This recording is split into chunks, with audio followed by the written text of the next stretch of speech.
aishie milele akuonekanie, anapozuru wengine na akuzuru wewe pia. Bwana asifiwe. Praise and worship.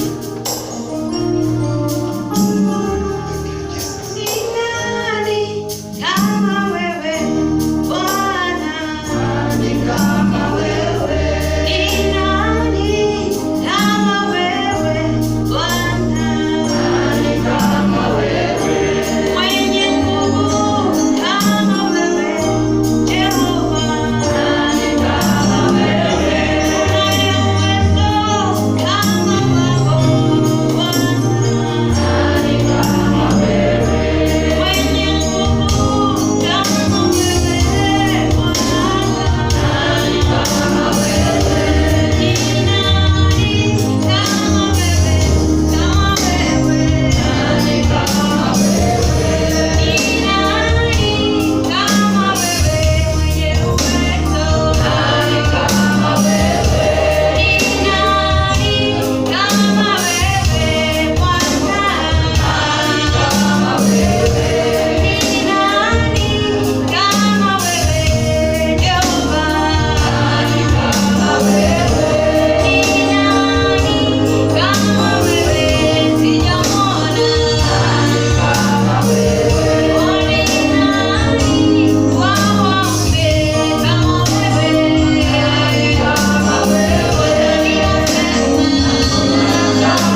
uonekanie Mungu ishara letu. Kemea ibilisi shetani ambaye anaweza inuka kuleta yasiyofaa. Shukuru Mungu kwa sababu ya wiki lote ambalo alikubariki.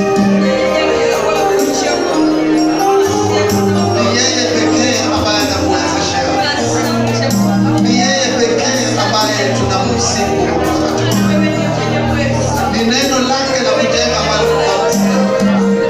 Jehova, asante kwa sababu ya wema wako. Asante kwa sababu ya wema wako. Asante kwa sababu ya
hakuna aliye kama wewe. Katika hiyo mtakatifu tuamini na tuombe. Baba muumba mbingu na ulimwengu, ni wiki nyingine Jehova tunakuja mbele zako. Baba, tumewaza na kutenda kinyume na mapenzi yako. Jehova, tunanyenyekea tukisema tusamehe. Tusamehe mawazo potofu Mungu ishemele. Tusamehe matendo potofu Mungu ishemele. Baba, asante kwa msamaha. Wema wako na ukidhiri kila mahali. Baba, neno lako tunalikabidhi mkononi mwako. Mtumishi wako anapokuja kutupea neno Mungu ishemele. Mungu mtengeneze. Wacha hili neno likawe la faida katika maisha yetu. Wacha hili neno litulinde katika maisha yetu yote. Jehova, wewe ni Mungu. Tengeneza rutuba ndani yetu ili hizi mbegu zikamee. Ili zikatubariki na zitubariki wengine. Baba, wewe ni mwaminifu. Wewe ni mweza vyote. Hakuna mwingine anayeweza ila ni wewe. Baba, asante kwa sababu ya mtumishi wako asubuhi hii. Asante kwa sababu ya neno lako asubuhi hii. Asante kwa sababu ya kila mmoja ambaye hapo hapa. Jehova, ponya. Onekana Mungu ishemele. Kutana na mahitaji yetu Jehova ishemele. Na tuseme wewe ndio Mungu. Katika jina la Yesu Kristo wote tuseme amen. Amen. Tupige shangwe na nderemo tunapokaribisha.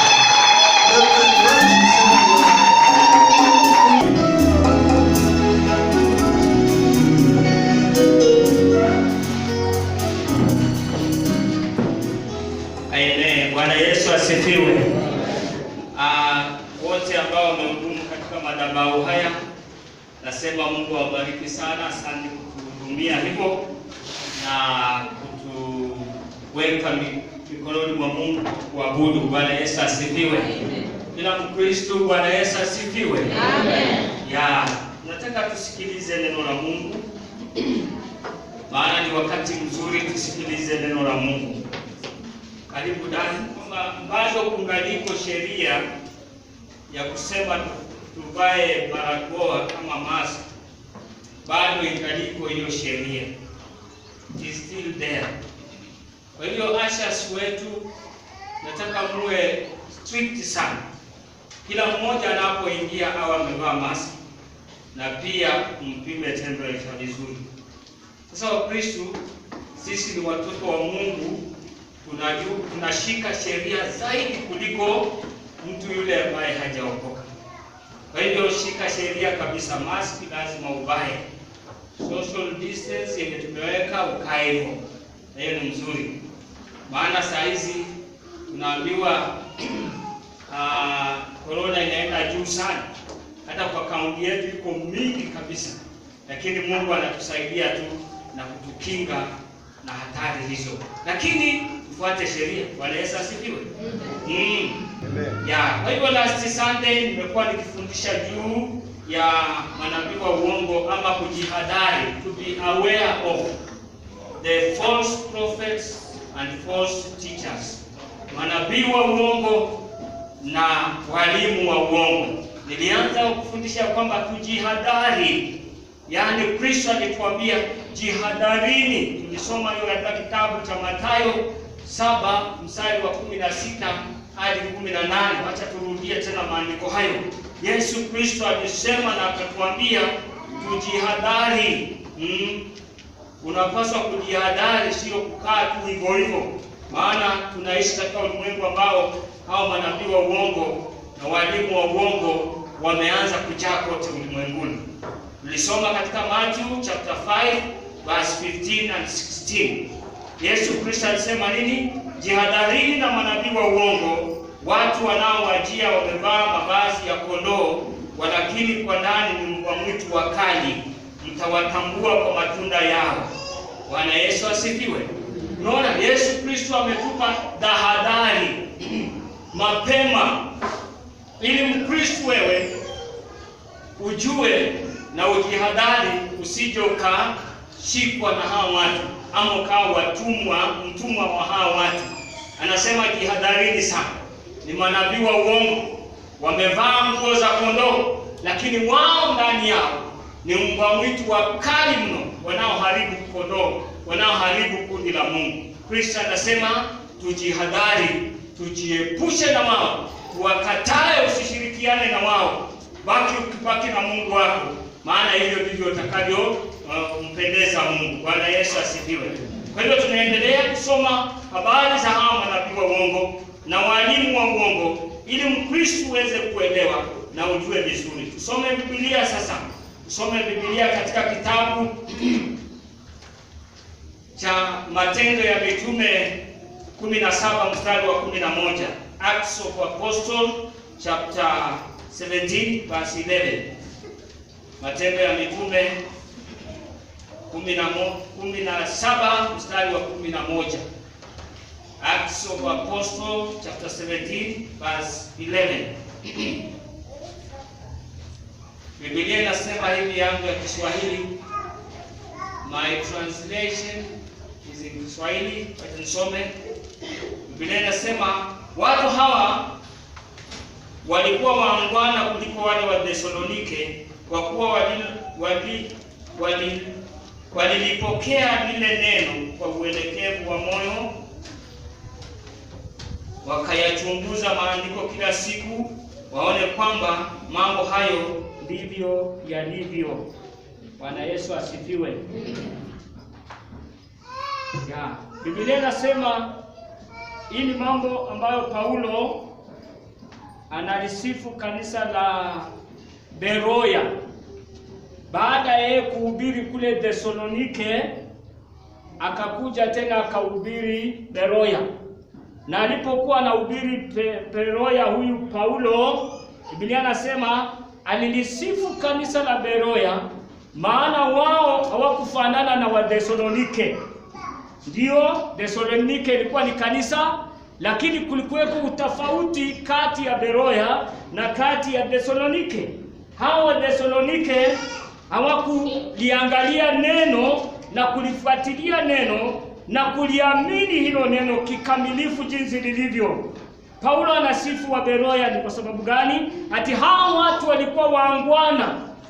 Ungwana wao ulikuwa ni nini? Walipohubiriwa neno, walienda tena baada ya Paulo kuondoka, wakaketi pamoja tena na wakaliangalia hilo neno, wakalifuatilia hilo neno na wakaliamini, wakasema ndivyo lilivyo. Bwana Yesu asifiwe. Haleluya. Kanisa, Bwana Yesu asifiwe. Juzi nilikuwa nafundisha, sio kufundisha, kuhubiri kwa matanga moja kule Kiminini. Juzi tu ilikuwa Tuesday. Tumezika ndugu wetu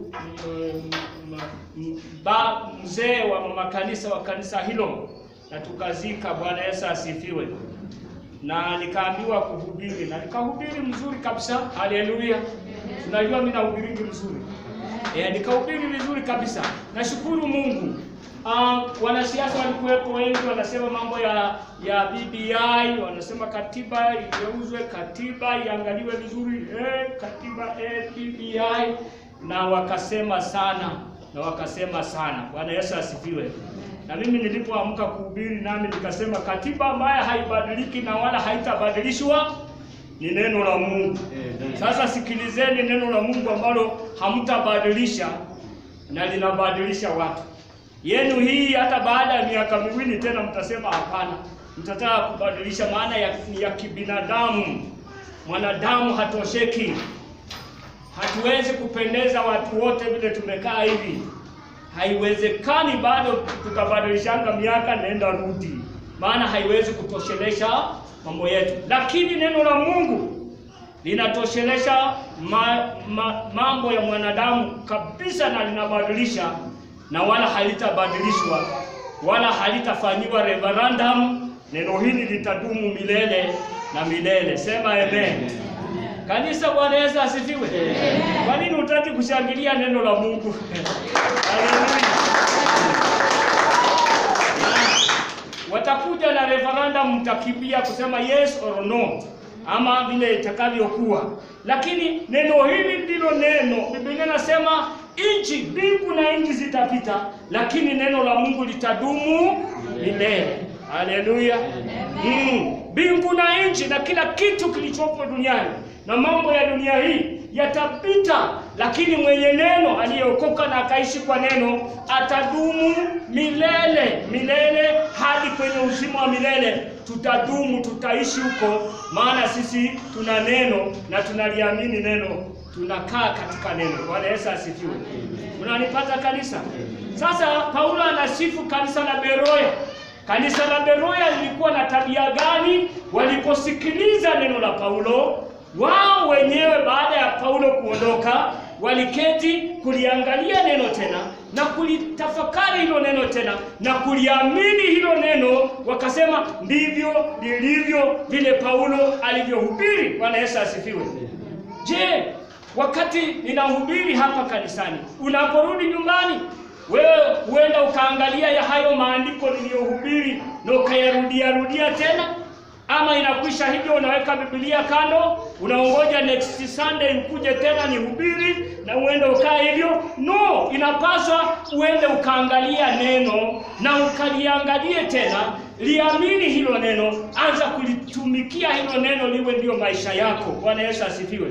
Beroya, Biblia inasema Paulo aliwasifu ni kwa sababu walipohubiriwa na yeye Paulo hawakuacha tu hivyo, walirudi kuangalia hilo neno na wakaamini, wakasema ndivyo ilivyo. Aliwapenda mno watu wa Beroya, na akasema sio kama wa Thesalonike. Sema amen. Maana wa Thesalonike hawakufanya hivyo, wa Beroya tu ndio walifanya hivyo. Haleluya. Wacha wewe uwe mmoja wa Beroya, uwe mmoja wa Beroya. Haleluya. Siku moja nilikuwa nahubiri kwa kanisa moja huko nyumbani. Ni kanisa nililokuwa nahudumia. Nilihubiri katika kitabu cha Kumbukumbu la Torati 28. Kitabu hicho kinazungumza juu ya baraka zenye tunapata. Vile utabarikiwa. Inaenda tu mpaka mstari wa 14. Inazungumza baraka mtupu. Kuanzia mstari wa 15 kwenda mpaka mwisho inazungumzia laana mtupu. Sasa nikahubiri vizuri jinsi mtu ana ile Biblia inayosema kubarikiwa.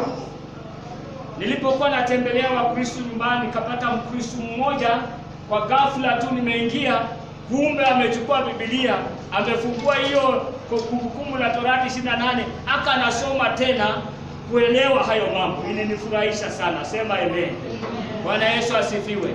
Sasa tuwe Wakristo ambao tunapolisikia neno, tunapohubiriwa neno, liangalie tena ukaone ni kweli na hivyo ndivyo ilivyo. Haleluya.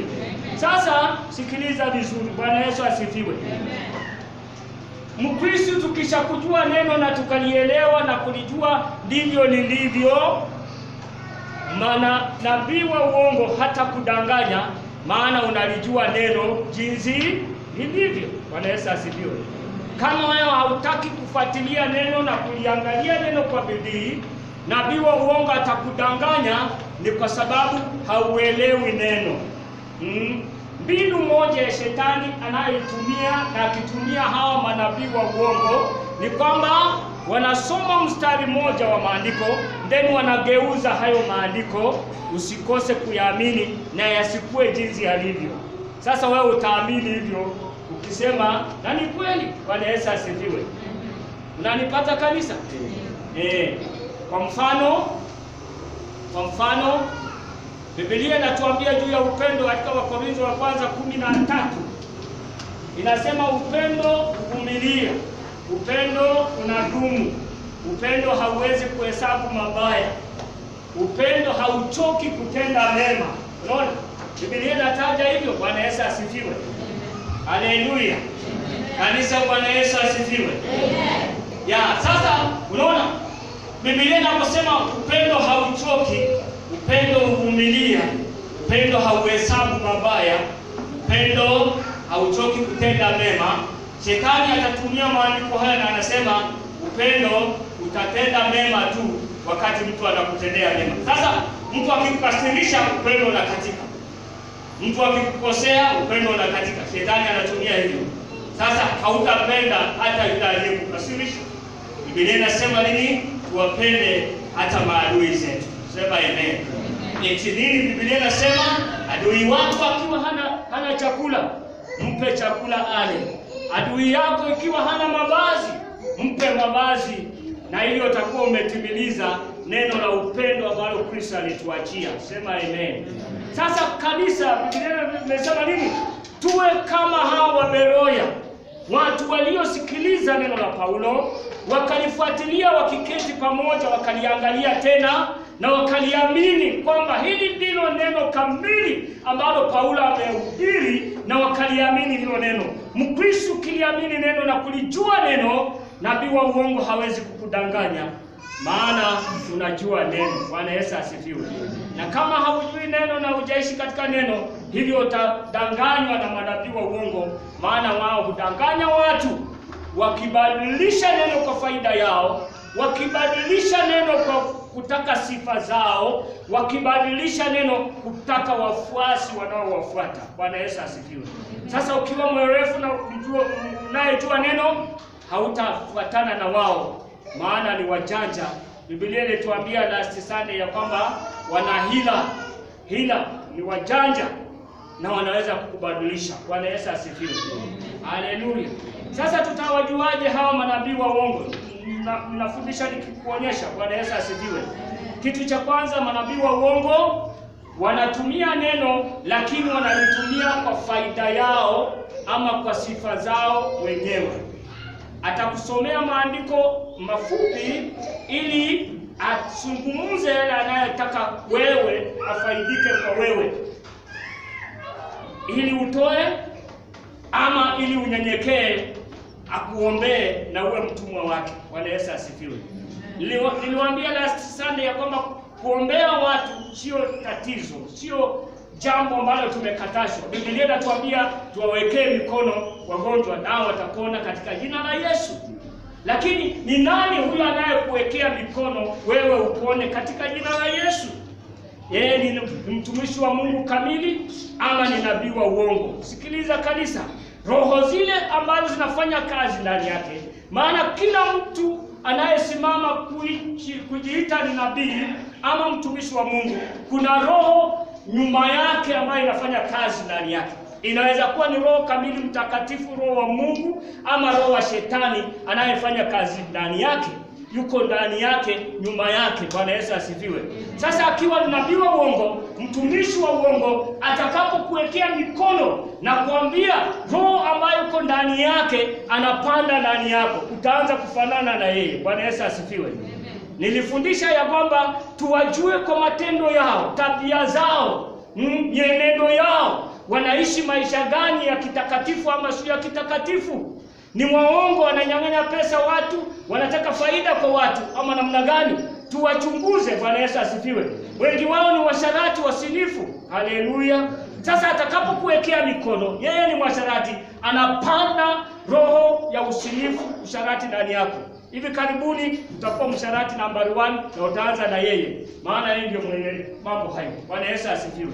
Sasa Biblia inasema tujihadhari sana na tuwe na neno ndani yetu. Watu hawa huhubiri neno lakini wanalibadilisha neno ili wewe utekwe nyara, uwe mfuasi wao. Sema amen. Bwana Yesu asifiwe. Amen. Tusome Biblia katika kitabu cha waraka wa kwanza wa Yohana. Waraka wa kwanza wa Yohana, mlango wa 4 na mstari wa kwanza hadi 3. Waraka wa kwanza wa Yohana, the first letter of John. Biblia inasema hivi: wapenzi, msiamini kila roho, bali zijaribuni hizo roho kwamba zinatokana na Mungu, kwa sababu manabii wa uongo wengi wametokea duniani. Katika hili mwamjua roho wa Mungu. Kila roho ikilio kwamba Yesu Kristo amekuja katika mwili yatokana na Mungu, na kila roho isiyomkiri Yesu haitokani na Mungu. Na hii ndiyo roho ya mpinga Kristo, ambaye mmesikia kwamba yuaja na sasa amekwisha kuwepo duniani. Bwana Yesu asifiwe. Amen. Huyu mtume Yohana kwa waraka wake anasema, wapenzi, brethren, ndugu zangu wapendwa wa Kristo, anasema msiamini kila. Bwana Yesu asifiwe. Amen. Amesema msiamini kila roho. Kuna wale watakatifu, watumishi wa Mungu ambao ni kamili, basi aminini wao. Lakini wale ambao si wakamilifu, Biblia inatuambia usiamini kila roho. Bwana Yesu asifiwe. Amefanya kitu na amini, unasema na ni kweli, nataka kuwa mfuasi wake, nataka kukaribiana na yeye. Biblia imetupa fursa. Hakuna dhambi ya kukataa mtu ambaye haumwamini ya kwamba ni mkamilifu. Hakuna makosa mbele za Mungu, hakuna dhambi. Tumeambiwa tukatae, tusiamini hiyo roho. Bwana Yesu asifiwe. Tuko pamoja? Mnanisikiliza kanisa? Niliwaambia last Sunday vile nilifukuza mmoja kwetu, maana sikuamini yeye, nikamfukuza. Alikuwa nabii wa uongo, nikamfukuza. Nikakataana na yeye. Biblia inasema msiamini kila roho. Sio kila mtu tu anasema yeye ni mtumishi wa Mungu naamini, unakubaliana na yeye. No. Biblia inasema tusiamini kila roho, bali zijaribuni hizo roho. Bwana Yesu asifiwe. Tumepewa fursa ya kuzijaribu. Haleluya. Katika Biblia ambapo tunaambiwa kujaribu Mungu ni wakati wa kutoa. Ukitoa fungu lako la 10, Biblia inasema uko na mjaribu Mungu, ameturuhusu hapo. Sasa hapa pia Biblia inatuambia tunazijaribu hizo roho. Bwana Yesu asifiwe. Utazijaribuje hizo roho? Utafunga macho hivi na ufungue uone yeye ni kweli ama hapana? Utajaribu hiyo roho ya uongo ama manabii wa uongo kwa matendo yao na maisha yao jinsi ilivyo. Neno la Mungu linasema nini kuwahusu, na vile wanavyofanya inaenda sambamba na neno la Mungu ama hapana? Bwana Yesu asifiwe. Ndio maana tumejifunza kwa Waberoya, walielewa neno, walilijua neno, waliketi kulifuatilia neno na wakaliamini neno. Sasa wewe Mkristo utawatambua kwa matendo yao. Utazijaribu hizo roho ni kwa sababu unalielewa neno. Fananisha huyo mtu na neno, uone kama anaenda sambamba na neno. Bwana Yesu asifiwe. Maisha yake ni matakatifu sawa sawa na neno. Mazungumzo yake ni sawa sawa na neno. Vile anavyochukuliana na watu ni sawa na neno. Tunawajaribu tukiwa na neno, na neno ndilo linalotuongoza kuwajua kama ni wa kweli ama sio wa kweli. Bwana Yesu asifiwe. Tuko pamoja kanisa? Haleluya. Amen. Bwana Yesu asifiwe. Amen. Nashukuru maandiko haya Yohana anatuambia ya kwamba bali zijaribuni hizo roho, kwamba zinatokana na Mungu, kwa sababu manabii wa uongo wametokea duniani. Haleluya. Zijaribu hizo roho kama zinatokana na Mungu ama hapana, unazikataa. Jaribu huyo nabii, kama hatokani na Mungu na mapenzi ya Mungu, mkatae hata kama atafanya miujiza. Maana Biblia ilituonyesha last Sunday ya kwamba wanaweza kufanya miujiza, hakuna shida, watafanya miujiza.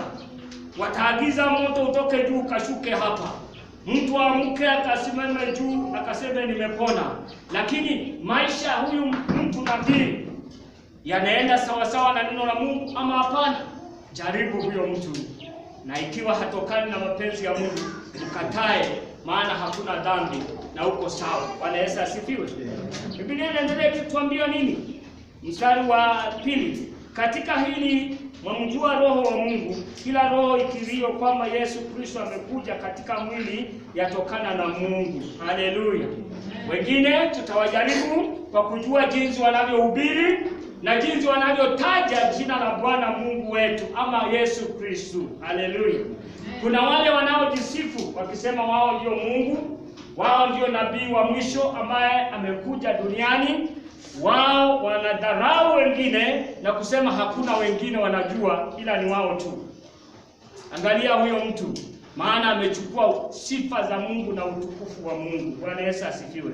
Niliwaambia last Sunday ya kwamba kuna mmoja aliyekuja Eldoret, akaambia wafuasi wake wasafishe Lamu yote na brush na maji, maana ina dhambi na machukizo. Mtu wa Mungu, nabii wa Mungu anakuja, na watu wakasafisha Lamu, wakaweka walinzi wa kulinda magari ingine sikanyage juu ya Lamu hiyo. Biblia inasema hivyo wapi? Haleluya. Bwana Yesu asifiwe. Inasema hivyo wapi? Haisemi hivyo. Mtu anajichukulia utukufu. Mtu anataka kusasawana na Mungu. Hata Yesu Kristo hatukuona mambo kama hayo. Bwana Yesu asifiwe. Tuko pamoja? Biblia inasema ikiwa hawatakiri Kristo ni Bwana na alikuja kwa ajili yetu, huyo mtu mkatae, maana ni nabii wa uongo. Kuna wale waliojiita katika majina yao, wengine wamekufa, wengine wangali hai. Kama kuna mtu alikuwa anajiita Jehova Wanyoni, wengine bado wako wanajiita kwa majina hayo. Tunawakataa, maana hawakiri Kristo ni Bwana na wamuinui Kristo kuwa ni Bwana na Mwokozi wa maisha ya watu. Bwana Yesu asifiwe. Haleluya. Tuko pamoja? Tuko pamoja wapendwa? Jambo la 3, tunaendelea mbele. Tusome katika kitabu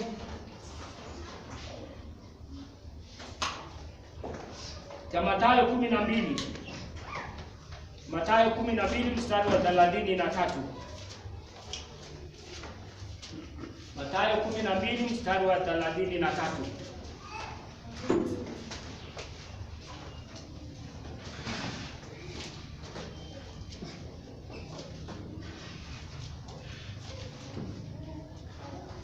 Amen. Biblia inasema hivi, Mathayo 12 mstari wa 33, ufanyeni mti kuwa mzuri na matunda yake kuwa mazuri, au ufanyeni mti kuwa mbaya na matunda yake mabaya.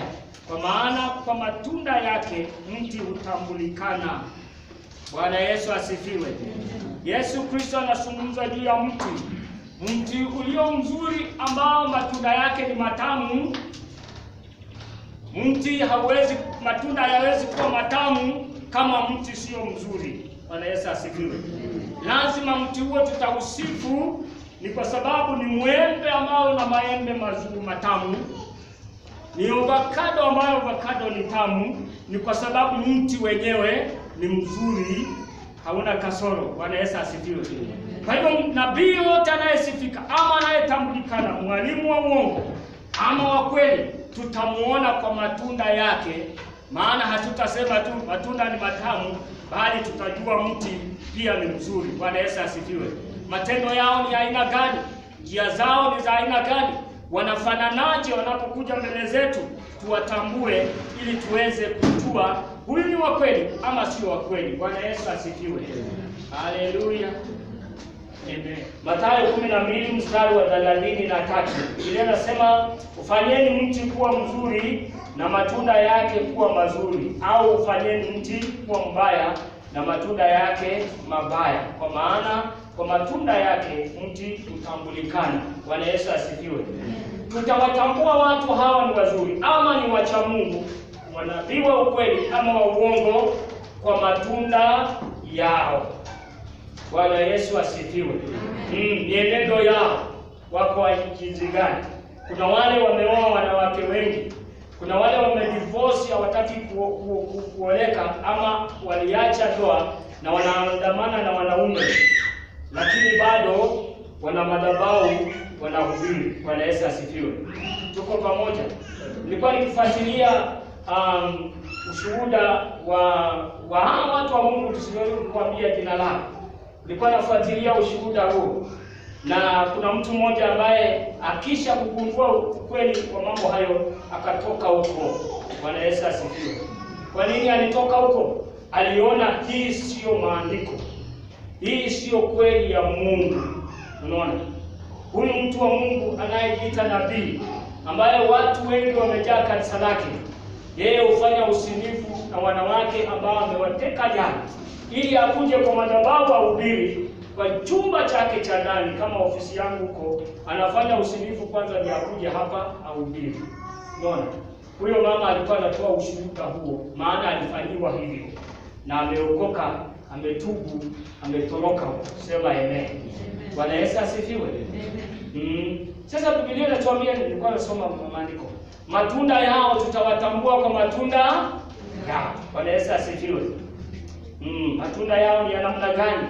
Matunda yao, kuna wale wanaochukua pesa kwa watu ili akuombee, ili akutolee unabii. Atataka pesa ambayo atakuambia kiasi ama kiwango cha pesa. Biblia, Yesu Kristo akasema, nimewapeni, toeni pepo, toeni bure, nimewapeni bure. Bwana Yesu asifiwe. Unaona, wale wanaoitanisha pesa. Kuna mmoja ambaye nilikuwa nafuatilia pia, kuangalia maisha yake, nikiangalia. Bwana Yesu asifiwe. Katika mikutano yake mikubwa, anaweka charges ambazo unalipa katika mkutano wake ndio uingie. Kama ni kwa stadium utalipa ndio uingie. Bwana Yesu asifiwe. Unaona, wanatosa watu pesa kwa lazima upendo spende ili uingie katika mkutano wake.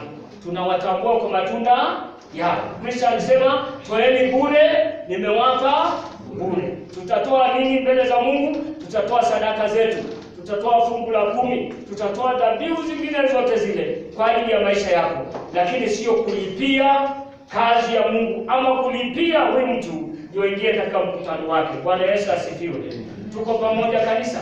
Kuna mmoja aliyekuja hapa Kenya from Nigeria miaka ya nyuma hapo mbeleni, akasema, na kujeni wote wale ambao hawajaoa na wale ambao wanatafuta kuoleka.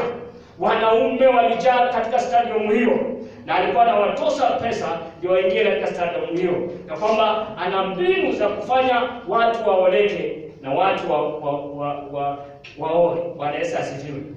Watu walijaa kweli kweli, na mwisho wa siku hawakuoa wala hawakuoleka mpaka leo. Sema amen. Na jamaa alizoa pesa zake kwa mfuko akarudi Nigeria. Haleluya. Tuko pamoja kanisa? Tutawatambua kwa matunda. Nipo nazungumza hiyo matunda, tabia za hao watu. Kuna wale wanatumia vitu tofauti ambavyo kwa Biblia havipo. Mtu ataenda kununua vifagio kule Lodwar vingi kabisa, na anavibariki, anasema kila mtu atakayenunua kifagio hii na uende ukafagie kwa nyumba yako, mapepo yote yataenda na utakuwa na amani.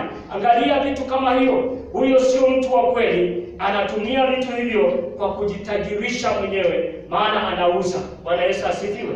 Tutawatambua kwa matunda yao. Kuna mtu mmoja anatengeneza glasses. Kuna yule aliyekuwa anatengeneza glasses za kukunywa maji. Ameandika hapo majina mazuri ya kiungu, na anasema ukinunua hii, utakapokuwa unakunywa maji na hii, hakuna magonjwa yatakusumbua tena wala mahangaiko ndani ya maisha yako. Unaona? Anaweka imani yako kwa glass, sio kwa Kristo Yesu. Haleluya. Tutawatambua kwa matunda yao. Haleluya. Kuna wale wanaovaa mavazi ya kidini na mavazi mazito kabisa ya kiungu, lakini hawahubiri neno la Mungu lilo la haki. Hawafundishi neno la Mungu jinsi lilivyo. Tutawatambua kwa matunda yao. Biblia inasema nini? Wanavaa mavazi kama ya kondoo, lakini wao ndani yao ni mbwa mkali, mbwa mwitu. Tutawatambua kwa matunda yao. Bwana Yesu asifiwe. Tuko pamoja. Kuna mmoja nilikuwa na mmoji ya kwamba alikuwa karibu tu na mimi, nikamuuliza sababu ya kwamba wanavaa mavazi ya kufanya kazi. Kuna mavazi ya kazi fulani na mavazi ya kazi fulani, ya kufukuza mapepo, ya kuombea wagonjwa, ya kuhubiri kanisani, mavazi tofauti. Na nikamuuliza juu ya ile ya kuombea mgonjwa. Kama utapata mgonjwa njiani, huwezi kumuombea kama hauna vazi. Akasema siwezi kuomba mpaka nikimbie mbio niende nivae vazi hiyo ndio nikuje nikuombee wewe. Angalia watu kama hao, tutawatambua kwa matunda yao. Bwana Yesu asifiwe. Biblia inatuambia nini? Tunafukuza mapepo, tunaombea wagonjwa na wanapona. Sio mavazi, sio msumaa, sio nguo nyeupe, sio kitambaa fulani. No, katika jina la Yesu mtu anapona, muujiza unafanyika. Sema amen. Tuko pamoja kanisa? Tuko pamoja? Amen. Haleluya. Nashukuru Mungu. Manabii wa uongo tutawatambua tena kwa njia gani? Kwa njia ambayo wanajichukulia utukufu kuliko Mungu mwenyewe. Wana mabodyguard ambao wanawalinda wezi kumkaribia. Angalia Kristo katika huduma yake alikuwa anasongwa na watu.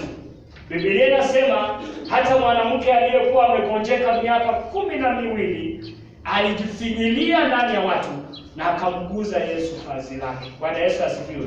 Lakini hawa hawezi kukaribia, hawa hawezi kusongea karibu na wao. Wana mabodyguard ambao wanawachunga, huwezi kukaribia mahali walipo. Wamejichukulia utukufu badala ya utumishi ambao Kristo alituitia kufanya. Sema amen.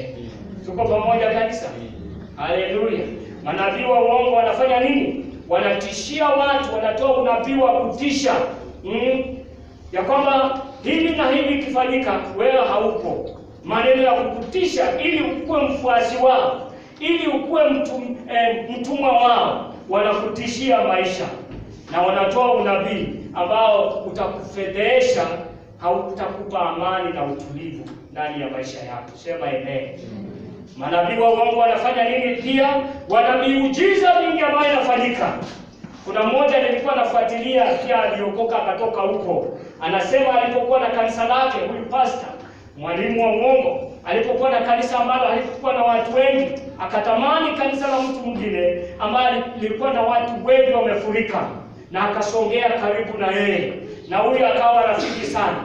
Na akamwambia hii haiwezekani kule, tutembee na wewe twende Nigeria. Na wakaenda na yeye Nigeria. Wakamuingiza katika hali ya kufanya miujiza hiyo ili kanisa lake lijae watu wengi. Anasema walimpa sabuni ambayo aliipaka kwa kichwa na kusukua kwa kichwa na kutamka yale angelipenda akitamka na ifanyike ndani ya kanisa. Na aliporudi, anasema Jumapili hiyo alipohubiri, mambo yalifanyika ile hayajafanyika. Watu walianguka kuanguka ovyo ovyo, na akajitwalia watu wengi. Bwana Yesu asifiwe. Kuna mmoja nilikuwa nafuatilia pia na kuangalia, anasema kuna biashara ya makanisa. Makanisa yanafanya biashara. Hata siku moja hapa, Bwana Yesu asifiwe. Siku moja hapa niliambia kwa watu wawili watatu hivi. Mtu mmoja akakuja akaniambia, akasema pastor, kuna faida ndani ya kanisa ukifanya mambo fulani. Nikamwambia mambo gani?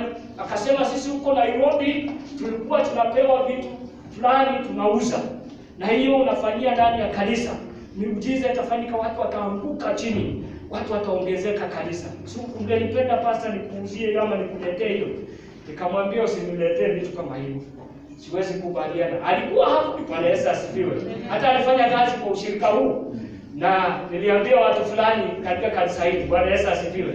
Unaona, anasema wao katika kanisa hilo wanauza hiyo vitu, wanatumia hiyo vitu ili watu waongezeke kwa kanisa na wao wafuasi wao na wapate pesa. Sema amen. Tuko pamoja? Mnanisikiliza kanisa? Huyo mtu wa Mungu nilipokuwa naangalia, akasema kanisa likabadilika, maana watu walifurika kwa wingi, miujiza inafanyika. Akifanya hiyo mkono watu wanaanguka. Manabii wa uongo wanafanya muujiza, the same miracle, siku baada ya Jumapili baada ya Jumapili. Bwana Yesu asifiwe. Soma Biblia uone. Biblia inasema Yesu Kristo hakukuwa na formula ya kuponya watu. Haikuwa tu mpangilio mmoja tu unaofanana. No, hata siku moja anatema tu mate, anafanya matope, anapaka mtu kipofu na anamwambia enda kunawa. Hiyo sio kawaida. Bwana Yesu asifiwe. Wengine alikuwa anawaambia imani yako imekuponya, enda, na mtu anapona. Haleluya. Lakini hao manabii wa uongo, muujiza ni ule mmoja tu. Every Sunday, watu wanaanguka, watu wanaanguka, watu wanaanguka. Inafanana tu kila Jumapili. Tutawatambua kwa matunda yao. Bwana Yesu asifiwe. Huwezi kukimbia na kusema na kweli kuna miujiza inafanyika kanisani mwetu, lakini hujui nani huyo anayefanya miujiza hiyo. Labda amepewa nguvu katika ushirikina, amepewa nguvu katika nguvu za giza, na anafanya miujiza, na wewe kaamini ukasema na ni Bwana ametenda. Bwana Yesu asifiwe. Haleluya. Tuko pamoja kanisa? Nilipokuwa naangalia ushuhuda huo, maana ushuhuda wa watu wa Mungu ni mzuri, wale ambao wametoka huko. Haleluya. Alikuwa akisema hivi ya kwamba wao hutoa mapepo ama huponya watu kwa nguvu za giza ama nguvu za yule shetani mwenyewe, mkuu wa shetani Beelzebuli. Biblia inatuambia hivyo, maana yeye anapopanda magonjwa kwa mtu ana uwezo yeye mwenyewe kuja kutoa yale magonjwa. Na mkasema ni Mungu amefanya muujiza. Bwana Yesu asifiwe. Na pia yatarudia tena, maana nataka uwe muamini kwa kuamini ya kwamba pasipo huyu siwezi kupona wala kupata muujiza wangu. Bwana Yesu asifiwe. Tuko pamoja kanisa? Tusome katika kitabu cha Kumbukumbu la Torati. Ninapowaonyesha mambo hayo ambayo Biblia inatuambia. Kumbukumbu la Torati 13 mstari wa kwanza na wa pili. Deuteronomy chapter 13 verse 1 and verse 2. Inasema hivi, ukisukia katikati yako nabii au muonaji wa ndoto akikutolea ishara au ajabu,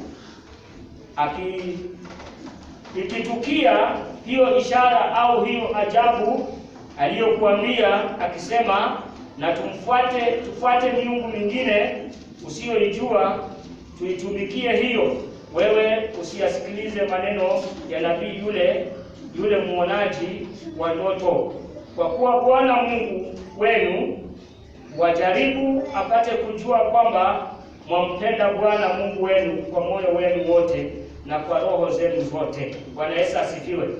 Katika kitabu hiki cha Kumbukumbu la Torati, Mungu alikuwa anaambia taifa la Israeli kupitia kwa Musa ya kwamba ikitokea kati yenu nabii wa uongo, muonaji wa uongo, anayeota ndoto ama anayesema anayeona mambo yako. Biblia inataja hivyo. Na akuambie maneno yasiyoambatana na neno la Mungu. Akuambie hivi ndivyo unapaswa ufanye na sio neno la Mungu. Biblia inasema mkatae huyo mtu, usimsikilize wala usimkaribishe ndani ya maisha yako. Bwana Yesu asifiwe. Kuna wale ambao wanatoa unabii wakatenganisha jamii.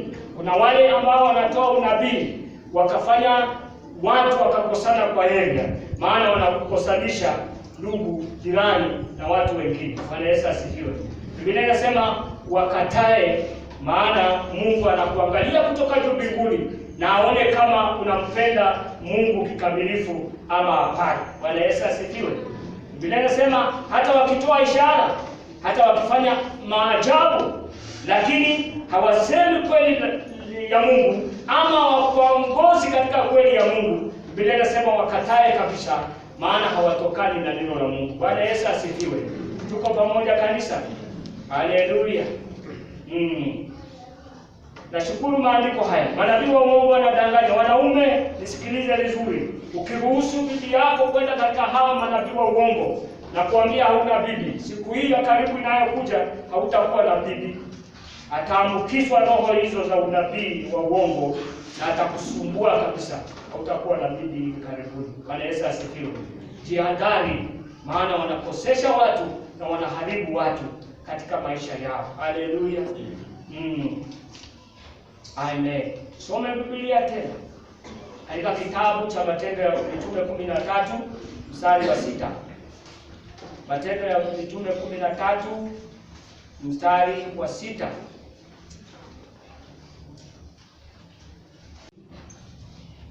Walipokwisha kupita katikati ya kisiwa chote mpaka Pafo, wakaona mtu mmoja mchawi, nabii wa uongo, Myahudi, jina lake Bar-Yesu.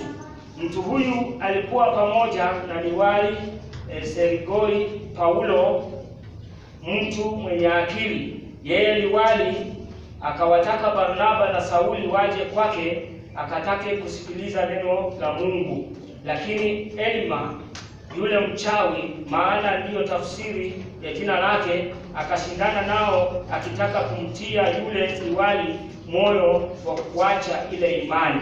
Lakini Sauli ambaye ndiye Paulo akajaa Roho Mtakatifu, akamkasia macho, akasema, ewe mwenye kujaa hila na uovu wote, mwana wa Ibilisi, adui wa haki yote, wachi kuzipotosha njia za Bwana zilizonyoka. Basi angalia, mkono wa Bwana u juu yako, nawe utakuwa kipofu, usione jua kwa muda. Mara kiwi ikamwangukia na giza, akazunguka na kutafuta mtu wa kumshika mkono na kumuongoza. Bwana Yesu asifiwe. Kuna mtu hapo Biblia inatuambia Paulo na Barnaba walipofika katika kisiwa cha Pafo, kuna mtu anaitwa Elima. Yeye ni mchawi na ni nabii wa uongo. Bwana Yesu asifiwe. Habari zake ni kwamba alifanya miujiza iliyoshangaisha watu. Watu wengi walimwamini, watu wengi walimfuata. Paulo amefika katika kisiwa hiki, na huyu mtu, kuna liwali ambaye alitaka kusikiliza neno kwa Paulo. Kwa sababu hakutaka liwali asikilize na aondoke upande wake, akajaribu kuzuia neno ili huyu liwali asisikilize lile neno. Mchawi huyu, nabii wa uongo. Biblia inasema Paulo alimkemea na akawa kipofu immediately, hapo na hapo, maana alikuwa anadanganya, ni muongo. Bwana Yesu asifiwe. Kanisa, watu hawa uongo tuwakatae, tuwakemee, maana hawana faida ndani ya maisha yetu, bali ni udanganyifu mkubwa wanaofanya ndani ya maisha ya watu wa Mungu. Bwana Yesu asifiwe. Na kuna wale wadogo ambao pia labda hawana makanisa, wana vyumba vya kuombea watu, ama wana makanisa madogo, lakini wanafanya vitu tofauti ambavyo havipendezi machoni pa Mungu. Bwana Yesu asifiwe. Kuna mmoja ambaye nilikuwa najua kule nyumbani, wakati wa kuombea watu wa mama wakati anapowaombea, anawaombea na baadaye anaambia mama, utakuja peke yako nikuombee, maana hii inahitaji maombi makubwa sana na haitakani mtu mwingine akuwepo. Unaona? Na wewe mama mkubwa tu hivi, mama mwenye akili jinsi ulivyo hivyo, unakanyaga miguu unaenda kwake peke yako, na kuambia hautatoka huko hivyo. Unaenda kupandishwa mbegu na roho ya uchawi hilo, na hautakuwa mama mzuri. Bwana Yesu asifiwe. Haleluya. Kuna mmoja aliyekuwa anaombea watu, akiombea watu sana, wa mama akiwaombea, anawaombea akiwashikashika matiti hivi na kushikashika matiti. Biblia haijatuambia tunapoombea watu tunashika matiti, tunawekea mikono na tunaombea katika jina la Yesu. Alafu mama unafurahi tu anakuombea akishika matiti uone haraka. Hakuna kupona haraka hapo. Hii ni muujiza. Shetani hapa anafanya kazi yake ili akushike wewe mateka. Bwana Yesu asifiwe. Tuko pamoja kanisa? Tunapaswa kujihadhari mno na kujua kile kinachopaswa kuendelea. Wale wakubwa ambao wana makanisa makubwa, watu wamejaa, miujiza inafanyika kila every Sunday, watu wanaanguka. Pia tujihadhari mno, maana wao pia huteka watu wakawaleta katika roho hiyo. Kitu gani wao wanafanya? Wanapea watu pesa. Wana pesa. Anaweza kukupa pesa kwa sababu ya mahitaji yako na shida zako. Hiyo ndio njia moja, wao wanashika watu ukawa mfuasi wao. Roho ya huyu mtu itaingia ndani yako, anakushikia kwa pesa. Kitu cha pili, chakula. Anakununulia chakula ama anakuandalia chakula na wewe hujui, unasema mtu wa Mungu ameniandalia chakula vizuri. Katika kula chakula kile anakushika, utakuwa mateka wa yeye, utakuwa mfuasi wa yeye. Roho hiyo chafu inaingia ndani yako, maana katika hiyo chakula amepanda mbegu ya roho chafu, itakushika. Bwana Yesu asifiwe. Kitu cha kingine ambacho huwa wanafanya usinifu, ngono pamoja na wamama. Kama vile nilivyowaambia, mmoja huyo kabla akuje kuhubiri, desturi yake mpaka hao amefanya usinifu na mwanamke na anakuja kuhubiri. Unaona? Wanapenda hiyo. Jihadhari mno. Mama usinyenyekee na kusema mtumishi wa Mungu amesema, sasa nitakataaje? Kataa. Biblia imetuambia tusikatae hizo roho. Tuzipinge hizo roho katika jina la Yesu.